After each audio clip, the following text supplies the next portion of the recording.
Boa noite a todos. Que a paz de Deus, Jesus, esteja conosco nesses momentos em que estamos reunidos fraternalmente. O tema, como os irmãos já puderam ver, é não julgueis. Não julgueis. É um tema bastante conhecido. Ele está lá no Evangelho segundo o Espiritismo, no capítulo 10. Bem-aventurados aqueles que são misericordiosos. Existem muitas falas de Jesus, muitas pregações de Jesus nos Evangelhos, que às vezes, se a gente levar ao pé da letra o que está escrito lá, a gente pode achar uma coisa meio estranha, né? Por isso é interessante a leitura do Evangelho segundo o Espiritismo, porque o Evangelho segundo o Espiritismo ele traz citações dos Evangelhos, Mateus, Marcos, Lucas e João, mas com a explicação à luz da doutrina espírita, mostrando a compatibilidade que existe entre o que Jesus pregou, que a doutrina espírita nos ensina, e mais ainda, a aplicação desses ensinamentos no dia a dia. Porque esses ensinamentos contidos nos Evangelhos não servirem para nós lá fora, no nosso dia a dia, então não serviriam para nada. Então é interessante. Então passagens que às vezes a gente lendo assim podem parecer estranhas, no Evangelho segundo o Espiritismo contém as explicações para aquilo. Tipo assim, não vim trazer a paz, diz Jesus, mas a espada. Poxa vida, a gente pode se perguntar, mas Jesus falando assim, que era todo amor, né? Falar em espada. Não, a gente lendo no Evangelho segundo o Espiritismo, a gente vai entender o significado dessa linguagem, porque em muitas passagens a Bíblia tem uma linguagem figurada, né? Uma linguagem que a gente precisa entender o que significava a época em que foi escrito. Esse não julgueis. Não julgueis está lá no capítulo 10 do Evangelho segundo o Espiritismo. O que é julgar? Julgar vem do latim judicare, que significa um monte de coisas. Não só aquele julgamento do juiz. Decidir como juiz ou árbitro, sentenciar, entender, avaliar, formar juízo, lavrar ou pronunciar sentenças, apreciar. Então vocês veem que julgar não é aquele sentido que a gente costuma entender, de julgar as coisas, não tem mais significado. Formar opinião, conceito a respeito de pessoa ou coisa, ajuizar. Então vocês vejam que julgar tem um sentido muito amplo, não só aquele comum que todo mundo conhece, do julgar como juiz, do decidir como juiz. O texto que nós nos referimos nessa exposição é esse: não julgueis para não seres julgados. Está lá em Mateus capítulo 7, do versículo 1 ao 5. Nós vamos dividir em versículos e vamos falar um pouquinho sobre cada parte dessa fala de Jesus. Versículos 1 e 2. Não julgueis para não seres julgados, pois com o mesmo julgamento que julgardes os outros, sereis julgados, e a mesma medida que usardes para os outros, servirá para vós. Aqui Jesus nos alerta, porque nós sabemos, já estive aqui em outra oportunidade, a gente já falou sobre isso, sobre lei de causa e efeito, né? Que a gente colhe aquilo que planta. Planta o bem, colhe o bem. Planta o mal, colhe o mal. Então, da maneira que nós julgarmos o nosso próximo, o nosso irmão, poderemos também sermos julgados. Se não exatamente como fizemos a ele, mas de um mesmo grau, de uma mesma intensidade do que nós causamos a eles, nós poderemos ter o retorno. Então Jesus nos alerta para o julgamento. Por que você fica olhando o cisco no olho de seu irmão e não presta atenção à trave que está no seu próprio olho? Uma advertência que Cristo nos faz. Às vezes, a gente olha um defeitinho no próximo, né? E não percebe um grande defeito em nós mesmos. Então Jesus chama atenção para isso também. Ou como você se atreve a dizer ao irmão: deixe-me tirar o cisco do seu olho, quando você mesmo tem uma trave no seu. Trave, sabe, ciscas, todo mundo sabe, a trave é um madeirão grande, né? Hipócrita, tire primeiro a trave do seu próprio olho, e então você enxergará bem para tirar o cisco do olho de seu irmão. Nós olhamos o defeitinho do nosso irmão e não vemos o nosso grande defeito. Às vezes a gente quer corrigir o nosso irmão, mas a gente mesmo ainda não se corrigiu. Então Jesus nos diz: primeiro primeiro corrija a ti. Primeiro faz a tua reforma íntima, para que você tenha moral para poder ajudar o outro. É isso aí. Era mais ou menos a linguagem, o outro com cisquinho e ele com a trave, né? O cristão deve julgar, levando ao pé da letra, né? Não julgueis para não ser julgados. Parece que Jesus está querendo que a gente não julgue, mas como a gente viu, pelas definições do que é julgar, a gente vive a vida julgando todas as coisas, né? Mas pode, se nós levarmos ao pé da letra, não julgueis para não ser julgados, pode parecer que a gente não deve julgar, que o cristão não deve julgar. Mas na verdade Jesus não se refere ao julgamento errado, ao julgamento hipócrita, fingido, falso, mas sim ao tipo de julgamento diferente que nós vamos ver agora. Paulo de Tarso esclarece a respeito disso aí, se o cristão deve julgar ou não. Diz Paulo de Tarso: não é o bastante dizer que o cristão pode julgar. O discípulo de Jesus é obrigado a julgar.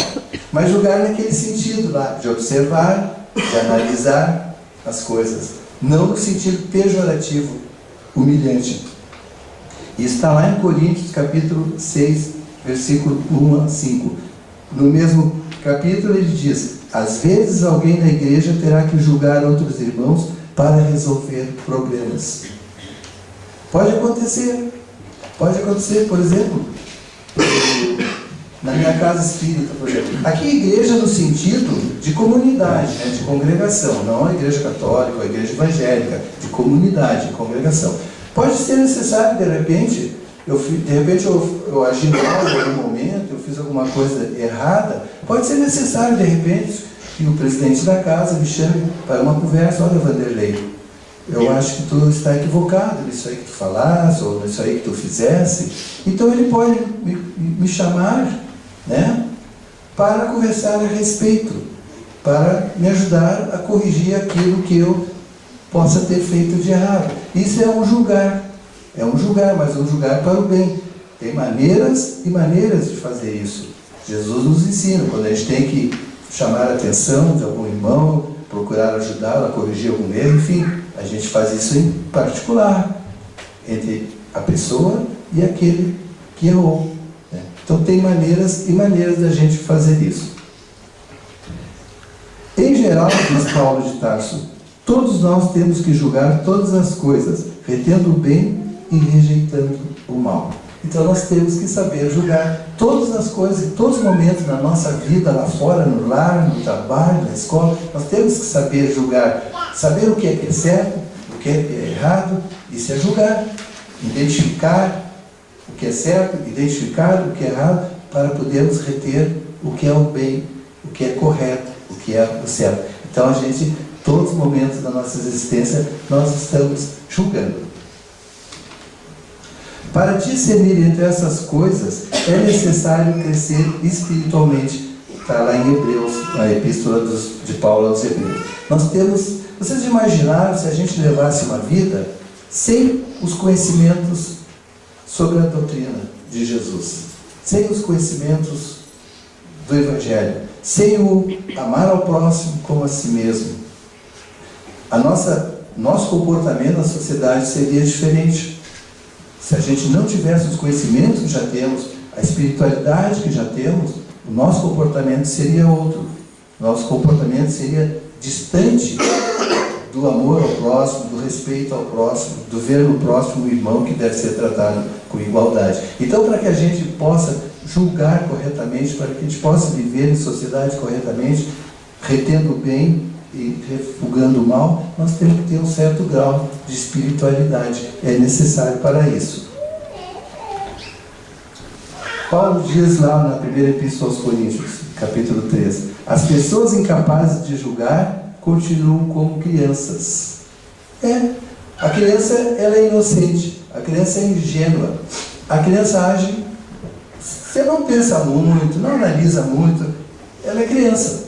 E nós, se não tivermos esse poder de analisar as coisas, de verificar as coisas, de julgar tudo, nós seremos como crianças. E nós não somos mais crianças. Então nós temos que ter capacidade de julgar, sim, sempre no bom sentido.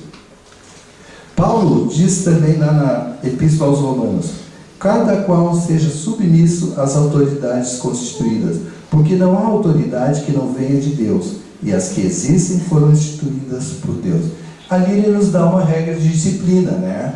Que a gente deve ser submisso às leis, às autoridades, enfim. A sociedade é organizada e nós devemos ser submissos. Por outro lado, ele dá um recado também para as autoridades, né? Toda autoridade lhe é permitida porque Deus permite. Você tem então uma responsabilidade muito grande no uso da autoridade que tem diante de Deus. Então cresce muito a responsabilidade daqueles que detêm cargo de autoridade, de decisão, né? Que tem assim uma hierarquia superior. Então, pelo que a gente conversou até agora, podemos ou não podemos julgar? Para o bem, buscando o progresso, o entendimento, ajudar o irmão, ajudar o próximo, sim. Agora, julgar de uma maneira mesquinha, de uma maneira que vá prejudicar, que vá humilhar o nosso próximo, não. Então, julgar para o mal, buscando prejudicar o próximo, procurando humilhá-lo, torná-lo, deixar com que ele se envergonhe diante dos outros, não. Então, é desse julgamento que Jesus falava quando dizia: não julgueis para não ser julgado.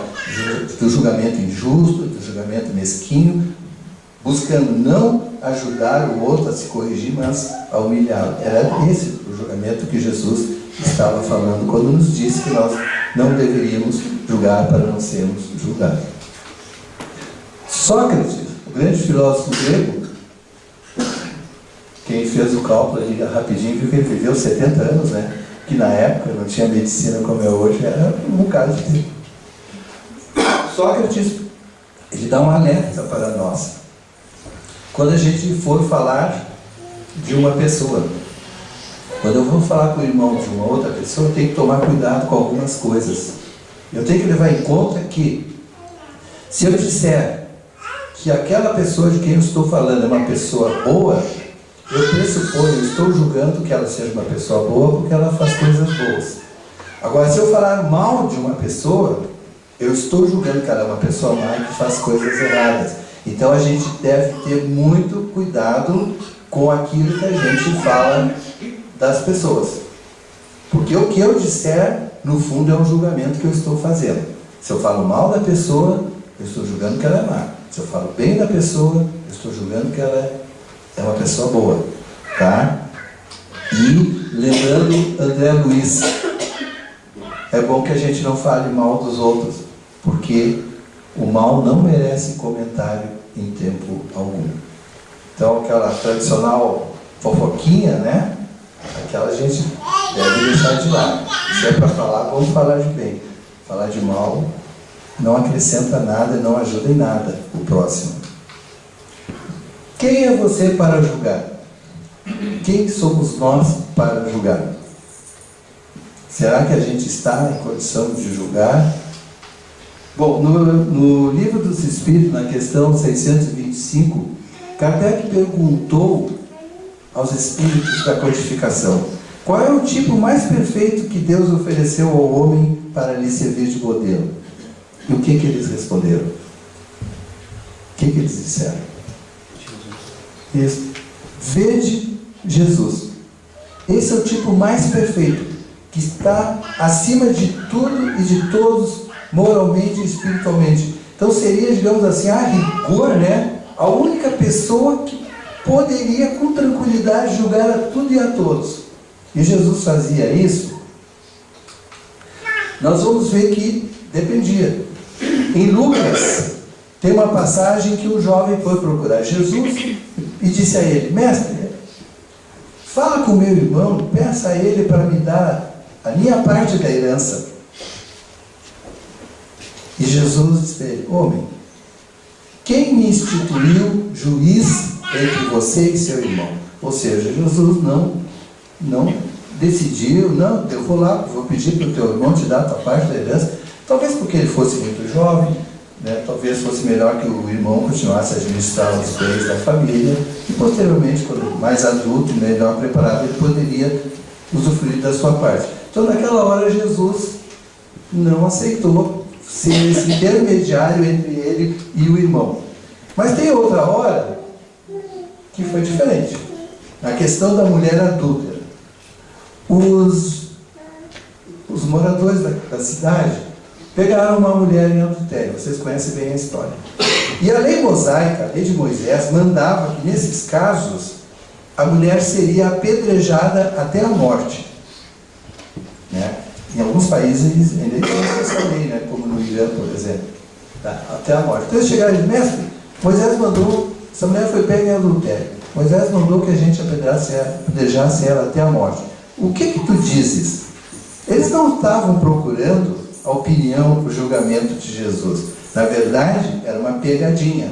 Eles imaginaram assim: ele prega o amor, o perdão, né, o amor aos inimigos. Ele vai dizer para nós perdoarmos a mulher. E aí ele vai estar contrariando a lei mosaica, e nós pegamos ele como não seguidor da lei mosaica e podemos acusá-lo. Mas era pouquinho para a inteligência de Jesus, né? E ele estava ali insistindo. Mas aí vamos fazer um intervalinho, vamos fazer um parênteses nessa história, para dizer para você o que era adultério naquela época. O que era considerado adultério? Bom, adultério praticamente era coisa para as mulheres, né? Porque a sociedade era patriarcal, machista, né? As mulheres tinham pouquíssimo valor, então adultério era coisa para as mulheres. Se a mulher traísse o marido, em qualquer circunstância, era desrespeito ao marido, ao casamento, era adultério. Contudo, se o homem traísse a esposa, aí depende. Se ele traísse a esposa com outra mulher, que não fosse casada, descompromissada, não tinha desrespeito à esposa, não tinha desrespeito à união, ao casamento. Não era adultério. Agora, se ele traísse a esposa com uma mulher casada ou noiva, aí era adultério. Não por desrespeito à esposa, ao seu casamento, mas por desrespeito a outro homem. Então a coisa era assim. E essa era a maneira como eles julgavam as coisas no tempo de Jesus. Vocês sabem como é que eles faziam para comprovar o adultério de uma mulher? Era sempre as mulheres, né? Se o marido desconfiasse que a mulher era adúltera, ele levava a mulher até o templo, e lá eles tinham uma bebida muito forte, muito ruim, que eles davam para ela beber. Se ela se sentisse mal, vomitasse ou coisa parecida, era adúltera. Agora, se ela passasse bravamente pela prova, não acontecesse nada, ainda que fosse adúltera, era considerada não adúltera, e o coitadinho saía de lá todo feliz que não era. Então vocês vejam que adultério naquela época era coisa para as mulheres, né? O homem não tinha. Bom, voltando lá. Então eles insistiam que Jesus desse a sua palavra, julgasse a questão. Jesus disse aquela famosa frase: aquele que dentre vós tiver sem pecado, atire-lhe a primeira pedra.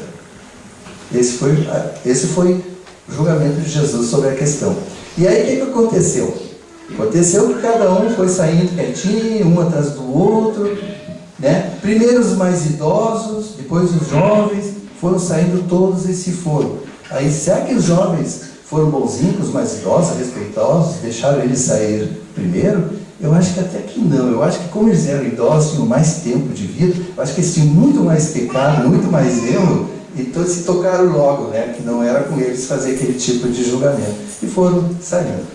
Mas Jesus disse à mulher: onde estão aqueles que queriam te condenar? Ah, eles foram embora, Senhor. Eu também não vou te condenar. Mas, você tem um mas, né? Vá e não peques mais. Então vejam o julgamento de Jesus nessa questão. Ele perdoou a pecadora, mas não perdoou o pecado. Ele disse a ela: vá e não peques mais. Com ela, ele foi caridoso, amoroso, mas com o pecado, com o erro que ela havia cometido, não. Jesus diz, lá em Mateus: não cuideis que vim destruir a lei ou os profetas. Não vim abrogar, mas cumprir. Porque em verdade vos digo que, até que o céu e a terra passem, nem um jota ou um tio se omitirá da lei, sem que tudo seja cumprido. Então, quando Jesus veio, ele não revogou aquelas leis dos judeus, aquelas leis antigas. Vocês vão ver ao longo do Evangelho que até ele cumpria com todos os rituais, com tudo que mandava as leis dos judeus. Ele não revogou. O que ele fez foi lançar um olhar diferente, uma maneira diferente de interpretar e julgar dentro daquelas leis. Ele colocou no julgamento o amor ao próximo. Então tudo mudou de jeito. Aquele negócio de querer apedrejar, pode, se estiver sem pecado, né? Então ele colocou isso aí. Então ele não revogou as leis antigas. A gente sabe, os 10 mandamentos, não matarás, não cometerás adultério, né? Estão valendo. Está valendo, não foi revogado não. A gente quase não ouve falar. Quando é que foi a última vez que vocês ouviram falar nos 10 mandamentos aí? No cursinho lá, né? Quando se cobrava saber os 10 mandamentos. Então, mas está valendo, gente. Está valendo mesmo. Quando sentir vontade de julgar alguém, corre em busca de um espelho. Está com muita vontade de julgar alguém, de avaliar alguém? Vai para frente do espelho. Olha para ti mesmo, né? Quando pensar em julgar o outro, olhe primeiro para dentro de você. Em muitos julgamentos mesquinhos, maldosos, julgamos a nós mesmos na figura do outro. Muitas vezes a gente julga o outro, identifica erros nos outros, aponta erros dos outros com muita facilidade. Por quê? Porque a gente já está acostumado com eles. Porque a gente já tem os mesmos problemas, a gente já tem os mesmos erros. Então, frequentemente, a gente olha nos outros e aponta com facilidade. É fácil. A gente conhece, nós mesmos fazemos aquelas coisas erradas. Então, a gente tem que ter muito cuidado. Quando quer julgar o outro, olhe para dentro de você primeiro. Tira a trave primeiro do teu olho, para depois olhar o cisquinho que está no olho do outro. Antes de atribuir a alguém uma falta, vejamos então se a mesma censura não nos pode ser feita. Se a gente não está fazendo a mesma coisa que o outro. Por que o defeito é sempre do outro? Nós temos às vezes, não vocês, eu, a tendência de achar o seguinte: quando eu faço alguma coisa errada, é uma coisa. Quando o outro faz a mesma coisa errada que eu faço, eu olho de outra maneira. O mesmo erro em mim e no outro, eu avalio de maneira diferente, eu julgo de maneira diferente. No outro, eu vejo como erro. Em mim, eu vejo às vezes até como qualidade, ou então tenho uma desculpa para aquilo. Quando o outro não faz uma tarefa, na empresa, por exemplo, quando ele não faz uma tarefa, ele deixa de fazer uma tarefa, eu digo que ele é preguiçoso. Agora, quando eu não faço uma tarefa, é porque estou muito ocupado. Então, a mesma coisa, eu faço julgamentos diferentes. No outro eu vejo como defeito, em mim eu vejo uma desculpa para aquilo.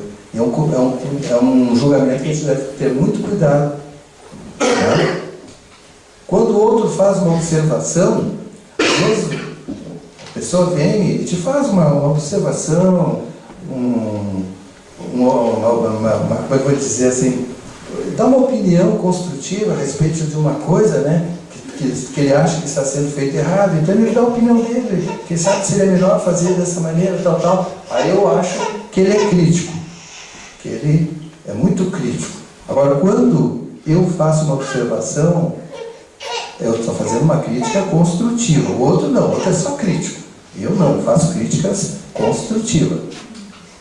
Quando o outro tem convicção a favor de um ponto, a pessoa tem uma convicção, ela tem certeza que assim é o mais correto, frequentemente a gente acha, mas é um cabeça dura, ele não muda de ideia, coisa e tal.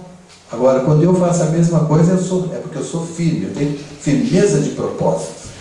A minha palavra é firme. Quando o outro passa e não cumprimenta, é mascarado, está se achando e tal. Quando eu faço a mesma coisa, quando eu passo sem cumprimentar, eu estava distraído, foi distração. Então, são coisas assim que a gente tem que evitar, cuidar, não fazer esse tipo de julgamento. Quando o outro fala sobre si mesmo, é egoísta. Às vezes a pessoa vem te procurar, vem falar para ti de um problema que ela está passando, uma dificuldade, Quem sabe ouvir de ti uma opinião, né? Receber aquele ombrinho amigo para que possa chorar ali. Aí a pessoa fica, o cara me ocupou toda manhã falando dele, mas cara é egoísta, tu pensa nele e tal. Agora, quando eu faço a mesma coisa, é porque eu preciso desabafar. O outro não, né? O outro é egoísta, só pensa nele e tal. Agora, quando eu faço a mesma coisa, é porque eu preciso desabafar, eu preciso colocar para fora. Quando o outro se esforça para ser agradável, ele está com segundas intenções. Tá? A pessoa vem, a gente faz um agrado, coisa e tal, aí a pessoa fica pensando, o que ele está querendo? Ele está muito bonzinho, o que ele está querendo, né? Agora, quando eu faço a mesma coisa, quando eu ajo da mesma maneira, é porque eu sou gentil. O outro está querendo alguma coisa, eu não, eu sou gentil. Quando o outro faz alguma coisa sem ser ordenado, está se excedendo. Às vezes, por exemplo, na empresa, a pessoa vai lá, está com algum tempo, sobrou alguma coisa, vai lá e faz mais alguma coisa, ordena lá, bota alguma máquina, algum equipamento, algum material em ordem, tal. Aí eu olho e digo, está se excedendo, ninguém mandou, é puxar saco, é isso, é aquilo. Agora, quando eu faço a mesma coisa, é porque eu sou uma pessoa de iniciativa, não precisam mandar para que eu faça. São julgamentos diferentes. Quando o outro progride, eu digo que ele teve oportunidade, ele é amigo do chefe, eu não sei mais o que. Agora, quando eu progrido, é fruto de muito trabalho meu, eu mereço. Quando eu mando um e-mail, agora o WhatsApp, né? Meio coisa antiga. Quando eu mando um e-mail, um WhatsApp, é porque gosto dos amigos. Agora, quando o outro faz a mesma coisa, manda um e-mail, WhatsApp, é porque é um desocupado, não sai do computador, não larga o celular. Então são maneiras e maneiras de julgar. Então, frequentemente a gente julga o outro por nós mesmos. Os ensinos de Jesus nos dizem que devemos evitar determinados tipos de julgamento. Se a gente analisar tudo que Jesus nos ensina, ele vai estar dizendo para a gente evitar alguns tipos de julgamentos. O julgamento tendencioso, por exemplo. O que é o julgamento tendencioso? Nosso papel é amar, né? Não julgar. Olha a cena. Tem 4 pessoas ali sentadas num banco esperando não sei o quê. Mas estão os 4 ali. E reparem que cada um tem uma Bíblia. Bom, 3 jovens conservadores, né? Na maneira de trajar. E o idoso ali, barbudinho, cabeludinho, touquinha, todo cheio de tatuagem, coletezinho, camiseta com caveirinha, porque está na moda, né? Você sabe? Né? Calça customizada, rasgadinha, enfim, está na dele, né? Está na moda. Aí eles olham para ele e diz a moça, está amarrado em nome de Jesus. Meu Deus, como pode se achar cristão? Misericórdia, que é isso, diz o outro. Enfim, eles começaram a fazer julgamentos do outro, observar e julgar o outro. Uma coisa que eles poderiam observar e não observaram é que todos eles têm uma Bíblia, mas só ele está lendo. Isso eles não observaram. Eles preferiram julgar pela aparência. Pela aparência. E Jesus ensina, não julguei segundo a aparência. A aparência engana, gente, tá? Engana muito. Quantas vezes a gente não conhece uma pessoa, já vai fazendo julgamento, depois conhecendo melhor a gente muda de opinião, né? Então, nunca julgar pela aparência. É o que nos ensina Jesus lá no Evangelho de João. Outro caso, é o julgamento precipitado. A gente não conhece o fato a fundo, a gente não conhece as causas, as motivações, os porquês que aquele irmão agiu daquela maneira. E a gente já vai emitindo uma opinião sobre o caso, sobre aquela pessoa. Historinha para vocês. A mãe chega em casa e está essa linda menininha com 2 maçãs na mão. Ela diz, querida, que lindas maçãs, dá uma para a mamãe. E o que ela faz? Ela pega as maçãs, dá uma mordida numa e dá uma mordida na outra. A mãe fica apavorada, meu Deus, quanto egoísmo, onde foi que eu errei, eu não ensinei isso para essa menina, olha o que ela acaba de fazer. E ela está lá, esse julgamento a respeito da criança que ela mesma ensinou, quando de repente, na mesma hora, a criança estica o bracinho e dá uma maçã para a mãe e diz: mãe, essa aqui é a mais doce. Quer dizer, ela experimentou a maçã para ver qual era a mais doce para dar para a mãe. E a mãe já foi julgando precipitadamente. Então, às vezes acontece com a gente não sabe todos os fatos, a gente não sabe tudo a respeito do caso, a gente não conhece a pessoa, os motivos que levaram ela a agir da maneira como agiu, e a gente já sai julgando. É esse julgamento que Jesus condena, o julgamento hipócrita, o julgamento falso, fingido, de pessoas que às vezes não têm condições para julgar. Outro tipo é o julgamento severo. Nós, como cristãos que somos, aprendemos a amar a Deus sobre todas as coisas, ao próximo como nós mesmos, aprendemos a perdoar os nossos inimigos, 70 vezes, 7 vezes perdoar os irmãos que pecam contra nós e por aí afora. Mas às vezes a gente vai julgar um irmão, observar o seu comportamento, na maneira como ele é, às vezes a gente é severo demais. A gente vai com tudo, quando muitas vezes até se julga, se avalia com muita raiva, com muito rancor aquela pessoa. Mas o que nos ensina? Lá em Pedro, capítulo 4, versículo 8, ele diz: tendo antes de tudo ardente amor um para com os outros, porque o amor cobre uma multidão de pecados. Quando a gente ama o próximo, os nossos pecados também são apagados da nossa contabilidade, do nosso débito com as leis divinas. E é isso que a gente tem que considerar em primeiro lugar. Tendo antes de tudo amor uns para com os outros. E sobre essa ótica, então, a gente pode avaliar, julgar e buscar entender, compreender e ajudar o irmão a resolver os seus problemas. O julgamento insensível. Esse é fácil. Outra historinha. Um professor começou sua aula entregando aos alunos uma folha de papel com um único ponto negro no centro. Pediu que cada aluno escrevesse um pequeno texto comentando o que via. Eles comentaram: o ponto é pequenininho, o ponto é preto, o ponto está no meio da folha e coisa e por aí afora. E entregaram ao professor. O professor leu tudo, depois, no fim, ele avaliou e disse: vem cá, mas vocês todos escreveram sobre o ponto negro? Ninguém escreveu sobre a folha? A folha está enorme, vazia. Ninguém não chamou a atenção de ninguém, o fato de estar branquinha, enorme, vazia. Só o ponto negro que chamou a atenção. É porque às vezes a gente é assim. A gente julga as pessoas por um pequeno erro que ela cometeu num determinado momento, sabe lá, às vezes, sobre que circunstância foi. E a gente não vê todas as outras qualidades que ela tem. A gente, geralmente, o que nos chama a atenção do nosso irmão, do nosso próximo, é o erro que ele cometeu, que às vezes nem é tão grande. As qualidades que ele tem, todas elas passam desapercebidas. A gente se fixa no ponto negro das pessoas e não no restante da pessoa, não nas suas qualidades. Então são tipos de julgamentos que a gente deve evitar. A frase que está ali, né? Quem julga as pessoas não tem tempo para amá-las. Jesus tem a fórmula exata para a solução de todas as modalidades de problemas derivados das relações humanas, que ele sintetiza num só pensamento. A gente sempre vai ter problemas, né, entre nós, na comunidade, na família, enfim, mas a gente tem que seguir no julgamento das questões isso aqui, amai-vos uns aos outros como eu vos amei.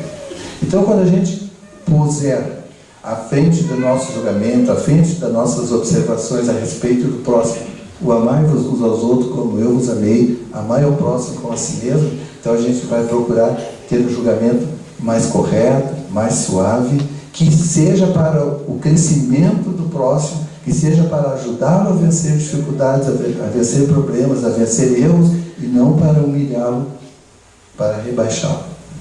Então, amai-vos aos outros como eu os amei. Então, o caminho é esse: amar como Jesus amou. Então, quando a gente amar como Jesus amou, quando nós nos amamos uns aos outros como Ele nos amou, nós estaremos fazendo os julgamentos necessários, porque eles são de uma maneira justa, correta, para o bem, para o crescimento de todos. não para humilhar, denegrir e diminuir o nosso próximo. Então aquele não julgueis para não ser julgados, quando Jesus falou aquilo, ele estava falando dos julgamentos errados, dos julgamentos mesquinhos, dos julgamentos para o mal, e alertando a gente que da mesma maneira como a gente trata aquele irmão, vai ser tratado no futuro, se não nessa existência, numa próxima. Então fica aí então a mensagem para vocês a respeito desse texto: não julgueis para não ser julgados. Quero agradecer a vocês pela atenção.